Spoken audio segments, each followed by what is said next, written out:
Now, in less than 24 hours, voters across Nigeria will choose new governors and their representatives in their respective state houses of assembly. Ahead of the polls tomorrow, Nigerians have called for every state to beef up their security, especially in the back of the few pockets of violence witnessed during the presidential elections. Before we get into the conversation proper, let's get a background of the situation and the history of security situations during Nigeria's political process in this intro package. 24 hours, Nigerian voters across 31 states will cast their ballots in the governorship and state houses of assembly elections.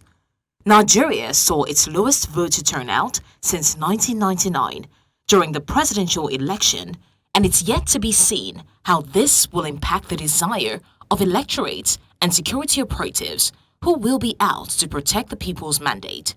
Ahead of these crucial gubernatorial polls tomorrow, Nigerians have called for every state to beef up their security, especially on the back of the few pockets of violence witnessed during the presidential election. With ballot box snatching and destruction, voter intimidation and coercion proving to be major issues to tackle, Nigerians greatly expect an improvement in the national elections. Amid fierce competition, big political names and interests, the safety of the people has become an utmost priority for incumbent governors and the electoral body, INEC. Military and police officers are expected to be at the venue of the polls, but their level of effectiveness has become a topical issue among electorates. Now, joining me on this all-important discussion is Alex Okonkwo, is a security expert. One welcome to you, Alex, and thanks for joining us on the program. Good evening, Gbenga, and I'm pleased to be here. It's an interesting evening, just a few hours before the election, to actually talk to Nigerians about security. Absolutely. We're happy to have you join us, Alex. Let's start with a post-mortem of the elections on the 25th of April, the presidential and parliamentary elections. Alex, what's your assessment of the security agency's performance during those elections and your overview of the security situation in the conduct of those elections? Okay. So what we do generally when we have such a conversation is to start from the beginning. The very first thing was that we must tell Nigerians that we were coming from a situation where we had banditry, we had kidnapping, and we had the attacks that we already had from Boko Haram in schools and churches and prisons. This was already the background of the security architecture before the elections. Then in the southeast, we had the IPOB cases. There were still sit at home on Mondays and sometimes on Tuesdays. And then we had the problem with the Niger Delta, with the oil-rich zones, which is still there. So in the context of this, considering the amount of security agencies we have, the police is about 400,000, the military entirely is just below 200,000, and then civil defense and all that. Considering all these parameters, and yet with the cashless policy that was biting, with the lack of the deficiency in petrol supply, we still managed to have an election where there were fewer deaths, unfortunately, some, but fewer deaths than in the past, fewer ballot boxes being attacked than in the past, fewer people who didn't get to vote, because some people didn't get to vote, actually, we must say it. I think we can give the INEC a pass mark, and Nigerians a pass mark in terms of the electoral process itself. Alex, does the results now? Does the kudos go to INEC or the security operatives? Oh, it goes to both. INEC has been running this thing for like a year now. There's a central organization where INEC commissioners from each state work with the commissioners of police in each state. So each state has specificity. For example, the gubernatorial elections are not taking place in Imo State tomorrow.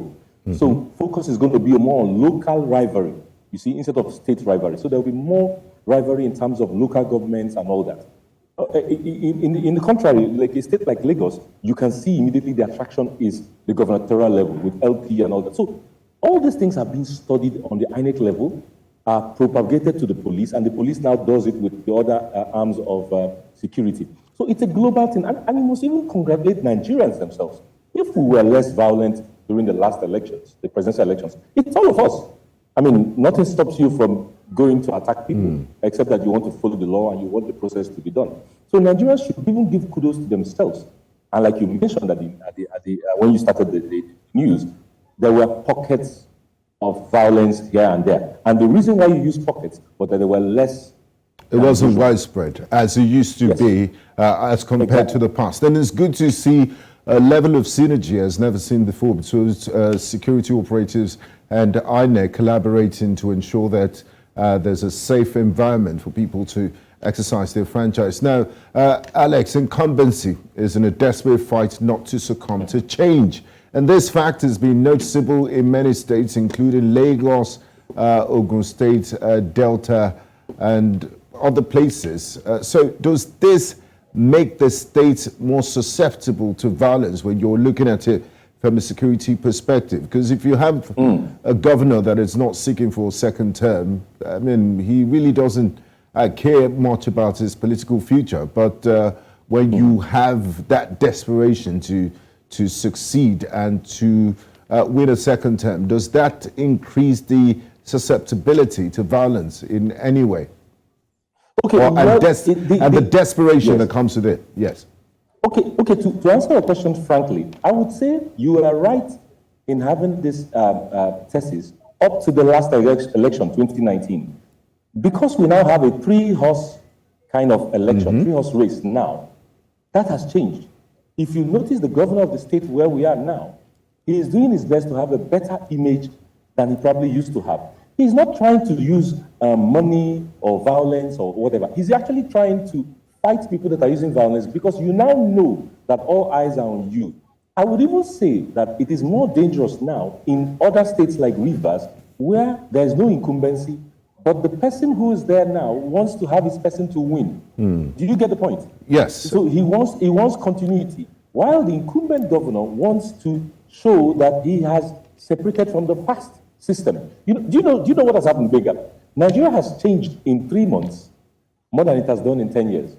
It is just, one has to be open enough to take these things in a positive manner and not a negative manner. We have made changes in the last 3 months than we have done in the last 10 years. I mean, quite electoral-wise. Quite seismic changes, and it actually shocked pundits too, because no one was expecting this a while ago. Even the governorship results, the presidential results we saw in Lagos is shocking, and I mean, we'll get to all of that in the course of our conversation. Now, Alex, what states would you consider flashpoint states? Like you alluded to, the security operatives have finite resources, and there's only a number of states they can deploy to, so they have to use intelligence to, think about flashpoint states and what areas to deploy operatives to. So what states would you consider flashpoint states looking at the Nigerian political climate, and what are the specific security threats facing the upcoming 2023 gubernatorial elections in Nigeria? Okay, that's a beautiful question. The first part of your question was what states? I would say, like I mentioned just earlier, the states where the governor is leaving. So there's going to be a vid, so to say. But the governor wants to plant his person, which is the old guard. It to be what happened in Nigeria just a few years back. So it's not totally new. And that goes for Delta, for Rivers, for 1 or 2 states like Zamfara and all that, where already there's a bit of violence. Already, don't forget, Delta State is particular. The current governor he's still the presidential candidate of the PDP. And he lost his state, so to say. You see what I'm saying? So he has to grip on having his governor, his own gubernatorial candidate, to win. And that's going to cause some kind of conflict. So I know the police is going to be very careful for a state like Delta State. Of course, Lagos, because of the size, because of the municipality, because of the way we are, it's cosmopolitan, people come from everywhere, is a key state. Then there's Kano State, a major state, where actually the outsider in the presidential elections won Kano State. So what do you think is going to happen between the current governor, the outsider who had 1 million? That is going to be a flashpoint state immediately, without any doubt, because of course, the current governor will say, I have a risk of losing the state, and he's going to do everything possible. I insist on everything possible. So the police already have a map. What happened with the presidential elections, and why it was nice to even have a 1-week delay, was that the police has mapped out all the flashpoints from the last election. They are very clear. Edo is in it, Rivers is in it, the Southeast is in it, because we now cannot project what's going to happen. True. Which governors are going to come back? Which governors are going to be able to plant their person? With the way the Labour Party won the Southeast, which was unprecedented, even members of the House of the Senate and Assembly who are from Abga are not sure to get their post in Anambra State. That in itself is going to make Anambra State a boiling point tomorrow. That said, Gbenga, we must be very positive. I know, for the information I have, which is a bit privileged, that the police have already mapped out these flashpoints, and a lot is being done tomorrow to focus more. Because I was going to get to the second half of the question, that how can these flashpoints how can violence be mitigated, the potential for violence be mitigated in this state you've identified? Yes. So some of the examples that the police is going to put in place, actually with INEC, is that there are going to be what we call ad hoc on-ground, call it a kind of a tribunal. I wouldn't say it's a court. That would be a big word. So sometimes when you are caught infringing on some of our laws, like taking ballot boxes and attacking voters, you will be fined and taken to justice immediately. That means the person is going straight to be locked up somewhere immediately. Justice is profiled immediately. Of course, we're not saying he's going to prison. It could be a fine. It could be community work. It doesn't have to be actually the person will go to Kirikiri. That's not what's going to happen. And then we have more of patrols. I mean, mobile patrols now who are going to be in places in these states we just mentioned. Lagos is included, of course, because Lagos has its pockets of violence that happened the last time, and they might happen again. I am going to be on board a naval patrol tomorrow in areas where I'm going to be located. So I'm going to be able to see firsthand as well if these things are going to be affected. But we know that the flashpoints, even in the north, like places like Zamfara and Katsina, are going to be particularly watched, because you must have noticed that even terrorism has come back a little bit. In between the two elections, we've had some attacks in Kaduna, banditry has come back a little bit. So it's not like we're totally safe out of it. So these flashpoints are well controlled, are going to be well controlled tomorrow. We want to see if they are going to be efficient in the logistics. Because why some of the ballot boxes did not arrive in time last time was because the patrol teams were not immediately available. Because you couldn't have the ballot boxes move just without the kind of security cover. Yes. Yes, exactly. So these things, I mean, Nigerians understand. Holding an election like this for a country like Nigeria with 200 million people and vast, Nigeria is 3 times the size of France. People don't know. It is a huge task. It is something monumental. So we have to cooperate a little bit. A very huge logistical operation, I must say, yes. Alex. Now, this Saturday, only 28 of Nigeria's 36 states will be conducting elections. Does that give room for more security operatives to be deployed to certain flashpoints, and does it really make a difference? No, it doesn't at all. Because, like I said, a state where there's a gubernatorial election is actually better than a state where there's local election, just only local election. The worst political level in Nigeria is the House of Reps and Senate. That's where everybody wants to go. Everybody knows the state can only have one governor. But when you go to the senatorial zones and when you go to the House of Reps, State House of Reps, everybody wants to take part at the local level. So what you have is local clashes. For example, the Southeast is mapped as red tomorrow because the violence that can erupt from there will be localized. Nobody is fighting for Peter Obi. Nobody is fighting for Shetima. Nobody is fighting for Tinubu. If you see what I'm saying, people are fighting for the local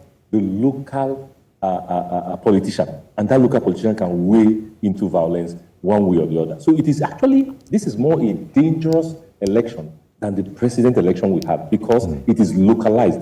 The violence will be localized, the corruption will be localized, the attacks will be localized. And then, I mean, they're actually closer to the people at this level of government, yes. Now, Alex, let's talk about Peace Pact. Now, this Peace Pact is a document carved out by the Peace Committee for the political parties to append their signatures, showing that they are not, that they are in total agreement with the script that their followers shall abide by rules guiding the elections, which state that there must not be any breach of peace by any member of their parties, and they must accept the outcome of the election, albeit free and fair.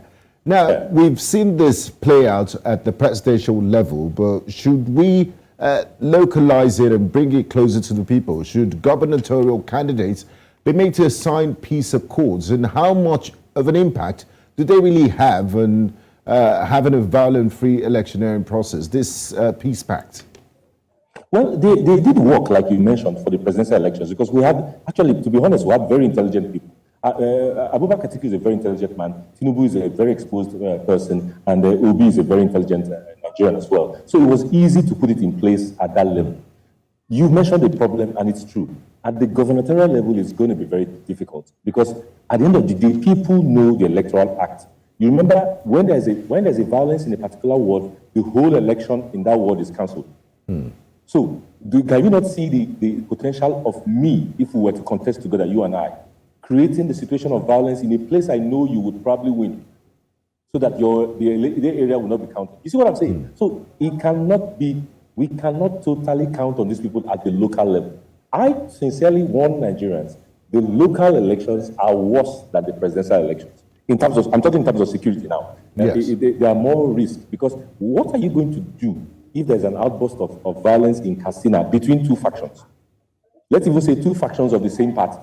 Let's even say two factions based on the religious background in that area. Two factions based on zoning. Do you know that in Nigeria we do zone our political? So you see, there's a lot of things involved for the policeman to take care of. That's why I have a compassion for them, because their job tomorrow is more difficult than the presidential election. It's going to be more difficult. So a lot of these things, don't forget, the violence we're talking about can be real violence or fake violence. If I send on my social media that Gbenga, my co-contestant, has done something in my area, you know, my own supporters can go and disrupt your area. Exactly. Just based on my social media post. How does the police stop that?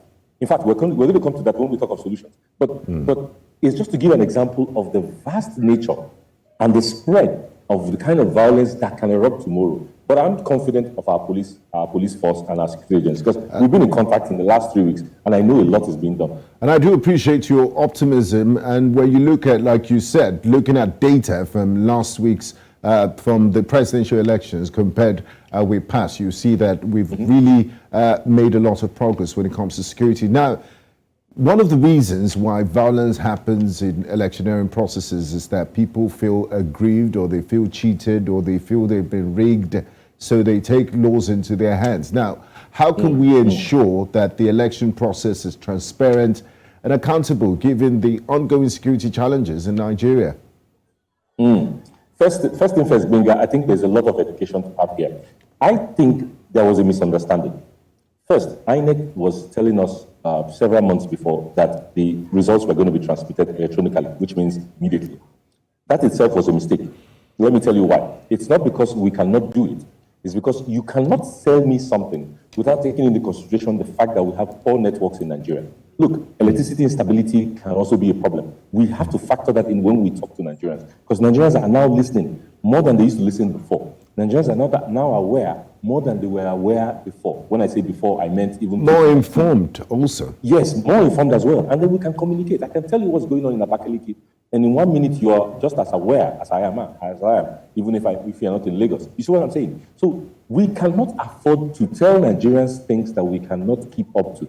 Why I excuse INEC a little bit is because this thing is a process. Democracy is a process. We're going to get it right.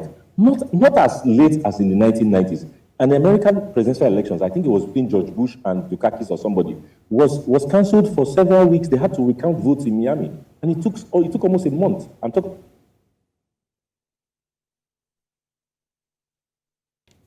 Hello, Alex, are you there? We seem to have lost your audio. Okay, we still have Alex Okonkwo with us, a security expert, and we've been discussing... Okay. Great to have you back, Alex. I'll let you complete your thoughts. Yes. Oh, it was cut. Okay. I was saying that the education, the part that INEC has also failed is in educating the electorate that errors could occur. And in fact, errors could still occur tomorrow.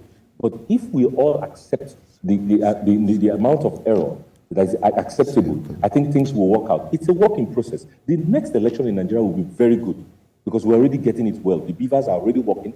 You can already validate. You remember, when we used to vote in the past, you would go and register, then come back and vote. What do you think happened between that lapse of time when you registered and came back to vote? They added 1,000 names, Gbenga. Everybody knows they added 1,000 names. So in your voting ward, where you were only 200, 1,200 people voted. That was what was happening. That was why Nigerians think that fewer people voted this time than in the past. The reality is that nobody was voting in the past. It was all numbers that were fabricated because they were handwritten. Are you getting my point? Yes. So it is actually now. It's actually now that we're getting it right. So the transparency in the electoral process actually helps the security situation. Yes. Very well. Thank you very much, Alex. We'll pause there and I'll get back to you soon. I would like to bring in Prince Olumuyiwa Adejobi, the Public Relations Officer of the Nigerian Police Force. He's joining us via phone from the nation's capital, Abuja. A warm welcome to you, Prince Adejobi. Yeah, good evening. Good evening. Good evening to you all. Good evening. How are you? Very well, thank you. And I'm sure your work is cut out for you. Quite a very busy next few days for men and women of the Nigerian police. But let's get straight into the business.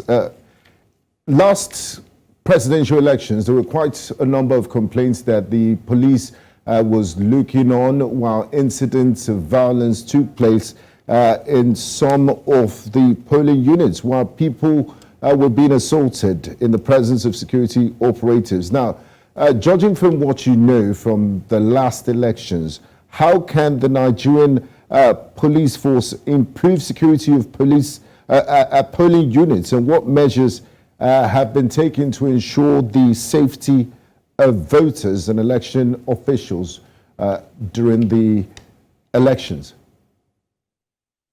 Well, like I said, I've been saying so far that this 2023 presidential election has been adjudged one of the best so far since we started our democracy in Nigeria, particularly for us in security circle, that the security agencies in Nigeria have been commended for their effort, for their doggedness in making sure we have a seamless presidential election on the 25th of February 2023. However, in every operation, there is always a room for improvement. There's always the opportunity for you to appraise or evaluate your strategies so that you can improve on whatever you want to do. Now that you are having the gubernatorial and state houses of assembly elections tomorrow, across the country, we have reviewed our strategies and we have improved on our strategies as well to make sure we have a better election security management tomorrow, Saturday, 18th of March 2023. The cases reported or the incidences recorded during the last election, we have more than 200 suspects arrested and 180-something cases, incidences that were recorded. So we have done our investigation. Many of them are still under investigation, but we are working with INEC according to the provisions of the Electoral Act, because the INEC will be the one to lead prosecution, not the police. We can only work with them, giving them the case files, and see how we can have very good prosecution of these cases. However, most of the video that went viral, most of them were not actually true, they were fake. We have some cases of attack on the electorate, attack on the process in some areas. These videos were actually sent out to give wrong impression. Many of them were not correct, particularly where we had incidences of security operatives, including the police, being fingered in electoral malpractices. Most of these videos were not correct, but I can confirm that we recorded two, like I think one in Paracos, one in Calabar, and these policemen have been arrested. Seriously, the investigation has been carried out, and we assure Nigerians, we assure the whole world that any security operative that is fingered or that is involved in any electoral malpractices will be dealt with accordingly. You see a video again of one federal House of Rep in Kogi, where some policemen escorted him polling units and they are destroying the ballot papers. This matter has been concluded and the case file has been sent to INEC. The honorable was questioned, arrested, and the case file is there. So I think we are going to do prosecution accordingly. And the policemen who escorted him to the polling unit are going to be dealt with. The room trial is on. We are not going to spare anyone who involves himself in any electoral practices or any unprofessionalism during this period. So generally, our security situation, our security arrangement is excellent. Our deputy inspectors, general police, have been sent to their various geopolitical zones to go on and coordinate and superintend over this election security management that we'll be having tomorrow. Now, Prince Adejobi, while we commend the Nigerian police for its performance in the last elections, and the data, like you said, speaks for itself. The conduct was very peaceful compared to last elections, to previous elections we've had in Nigeria. But also on the flip side of things, the level of participation of electorates was quite low, and the lowest in the history of Nigeria, 25%, quite abysmal. And one of the reasons why people don't go out to vote is for fear of intimidation and security and violence breaking out. We've seen results in the past, we've seen videos in the last few days of some sections of the country, some individuals making threats to opposition, saying that you have to vote along this line. What is the Nigerian police force doing to ensure such individuals are arrested? And also, what is your message to Nigerians that might be apprehensive about coming out to vote tomorrow because of the security situation? Well, we still want to reassure Nigerians that it's your civic responsibility to come out and vote. You have a right to come out and exercise your franchise in the polls. So you have the right to come out. Nobody can intimidate you. Nobody can harass you. Nobody can threaten you not to come out and vote. It is not possible. I know the extant case at hand is the one in Lagos that somebody was saying, yes, if you are not this, you are not going to vote. And I think even the person came out today to debunk, and I even saw the so-called Chukudi. Now, speaking evil to our people that there's no problem, he actually was trying to joke with her, things like that. So I think that one settles that matter because he came out to debunk that not a threat. It was actually joking with somebody, and the person even came on board. The video too has gone viral this night. I think I've seen it. But we want to assure people, we're particularly in Lagos, Kano, Port Harcourt, that we have seen like a flashpoint for now, where we think this is going to be hot, quote and unquote. Yes. We want to appeal to them to just shoot a sword, and because I said that I always say that after the election, after this period, our life will continue. Our normal life will still continue. So whatever we do now, I don't want us to do things that we will continue to regret our actions for life. So we want to assure Nigerians in these areas and across the country that we have done deployment to protect them. They should not be afraid of anybody. They should just be law-abiding and be orderly when they get to various polling units tomorrow. Those who are not supposed to go out, let them remain in their houses. Those who are to go out, let them carry their PVCs and go out and exercise their franchise. So from us in the security circle, all security agencies are working together, including me, to make sure that we protect every electorate, we protect accredited journalists, protect accredited observers, both international and domestic observers, and those are essential services to make sure we have a similar process tomorrow. So we want to allay the fears of Nigerians that all these threats on video, mere words of mouth and nothing.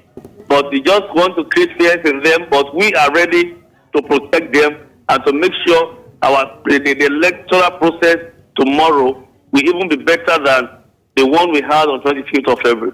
Okay, just before I let you go, Prince Adejobi, there's this issue of dogs, because during the presidential elections in places like Ikate, thugs attacked Nigerians that went out to exercise their franchise. And they said this time around we're going to resort to some self-help because the police did not show up on time, or they were not there to protect them. And these dogs disrupted proceedings before the military came in to restore peace and normalcy in the area. What's the Nigerian police force's position on animals and dogs for protection by electorates and polling units? Well, it is. I made a categorical statement on the use of dogs or dogs accompanying electorates to polling units. It is not allowed. It is not proper. It's tantamount. A dog has been described in many areas, even in decided cases in Nigeria, in abroad, even in the UK, that we share the same legal framework. Dogs have been described as weapons. And for you to, if dogs can, I know many people, mere saying dogs, they cannot do anything. Even electorates that will be housed tomorrow, if they see dogs, imagine at the polling unit you're having 100 dogs. 100 voters are housed and they're handling 100 dogs. Even you, as an innocent person, will not be able to stay. Whether we like it or not, it's going to create fears in the minds of Nigerians and other people who do rear dogs. For me, as a policeman, I don't like dogs. I don't rear dogs. If I don't move close to police dogs. So we have people that have phobia for this. So it is not allowed to go out with your dog. The issue is when we have incidences in polling units and you make a distress call, we have calculated numbers of everybody, including our very senior officers. We have made that sacrifice so that Nigerians, at every point in time, we have a number to call. We have done that. We have gone to that extent of giving numbers, even of DIGs. See my statement today, I gave out numbers of DIGs for you to know that we want people to call if there's any problem so that we can quickly respond to them. If you have a problem at the polling unit, it's not necessary you see the police to come there to rescue.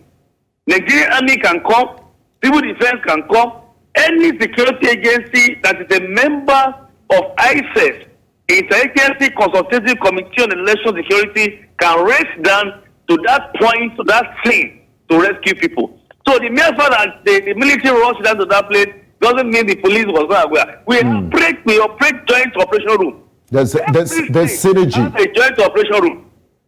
Every state has a joint operational room. So anybody that is close to that scene will be dispatched to race down to that place to settle situations and to attend situations there. Either police, the civil defense, the military, or immigration, or those that are armed squad can go to any polling unit and attend to issues. So you don't expect that you are waiting for police alone to be moving from one point to another. It is a system. Now, Prince Adejobi, I'm happy you mentioned that point because the police can't do this alone. There's only a limited number of operatives they can deploy. Now, finally, before I let you go, what role can ordinary Nigerian citizens and civil society organizations and the media play in ensuring election security in Nigeria and a violence-free process?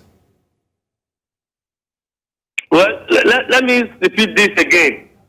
That if everybody plays his role the way he should play his role, there will not be unnecessary pressure on our security architecture. If everybody does the right thing, there will not be unnecessary pressure on the system. Security operatives will not be on their toes. Go to polling unit, cast your vote. Is either you want to wait and protect your vote or you want to leave. This should not be a problem to security operatives. But where people come out in numbers because they want a particular candidate to win, they threaten voters, they disrupt the electoral process, I don't expect people to be abusing or casting, pointing accusing fingers to security operatives.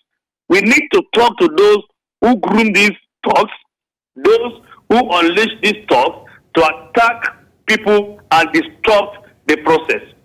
So when we have a situation like this, Nigerians, all of us as a system, we are protecting Nigerians, we should come together to protect our electoral process. Without good electoral process, we cannot have good governance. Without good governance, we cannot have good democracy. If we don't have good democracy, we cannot enjoy evidence of democracy. This is a system. So we must get it right. If we don't get it right, it's going to be a problem. As a police officer, I need good governance. As a journalist seated there in the studio now, you need good governance. Absolutely. If the system is working well, all of us will enjoy this system. But I always say for those who think they want to come tomorrow or they want to continue to design ways of destructing the electoral process in Nigeria, it's not going to be so easy for them. Tomorrow, they should not even bother to come up. Like we always say, they are going to have a bloody nose. If you want to foment trouble tomorrow, we are ready for you. If you want to be a normal Nigerian, you want to be a patriotic and civil Nigerian, we are going to support you and make sure you enjoy all your rights. Don't forget, no fundamental human rights is absolute. If you think you have a right to talk or you have the right to create a problem, the authority too, they have the right to catch you and cut you to your senses. So they should not go out there tomorrow and foment trouble. If you think you want to foment trouble, stay in your house and monitor the process of TV station. News Central will carry it.